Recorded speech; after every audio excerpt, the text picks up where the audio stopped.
Here's the best 5 free VR games for you to play as an adult gamer. As a bald man with a graying beard, back pain, and crippling social anxiety, I realized the worst thing about bad VR experiences isn't just about wasting your money, it's about wasting your very valuable free time. So coming in first in this no-nonsense list is PUNCHFIT on PC VR and Quest. Now PUNCHFIT is a VR boxing simulator that lets you burn calories while, dare I say it, having fun. You can learn the moves of a boxer with various pad drills, and these different combinations of punches really spice up your gameplay, which you can then use to take out your anger on hopefully a virtual opponent later. You can choose from a variety of different workouts that fit your schedule and skill level, and in my opinion, this is the best pad experience on any VR boxing game. Population 1 is probably the most famous game on the list here. It's the VR Battle Royale game. This is free on Quest but paid on PC VR. Now before you turn away, the thing I like about this most for adult gamers is the way they onboard you. So there's a very quick tutorial that shows you the basics, but then when you go into a match, you're queued into a noob lobby with other beginners, and the rest is just made up with bots to help you get some kills and maybe even some wins. I also think this is one of the best places to make new VR friends because you're just matched in a team of 3 and working together, and I personally find it a lot easier just talking to 1 or 2 people at a time rather than being thrown into a full-on social game, which can be a bit overwhelming. Now if you do get matched with some racist Quest kids, luckily there's a mute button.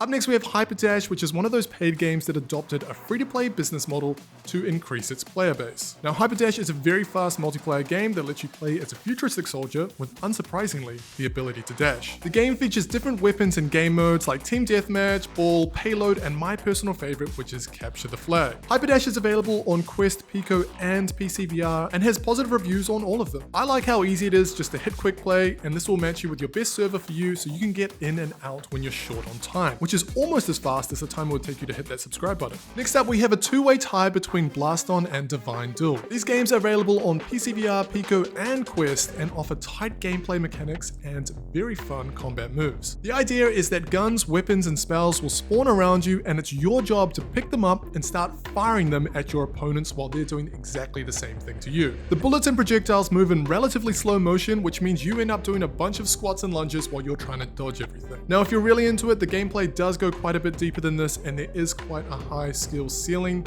where you can upgrade your guns, there's talent trees, you can do things like curved bullets and combo attacks together to climb the rank ladder. Me personally, I prefer Blaston and just play like a maniac to ensure I never skip leg day. Alright, now that you can't move your legs, why not take a seat and enjoy some cards and tankards? Now this is a totally free card game where you can battle against other players or just against the computer. So whether you're an experienced card gamer or new to the genre entirely, you'll love the immersive atmosphere that Cards and Tankards provides. Now I personally put this game off for way too long. After years of Hearthstone, I didn't really understand the point of a card game being in VR until I tried it. But by far the best part is the cross-platform multiplayer support, which makes it easy for you to connect with friends from around the world and have a bit of fun together. And while I'm still very new to this, from the reviews I've seen online, it has one of the best communities out there. As a runner-up, we have the Ancient Dungeon Beta, and definitely worth playing through, but it's more of a trial for their full game, so I didn't really think it was fair to include this on the list. And before I get too roasted, obviously I'm missing out on some absolute monsters in the free-to-play category, and I do have a list on my website,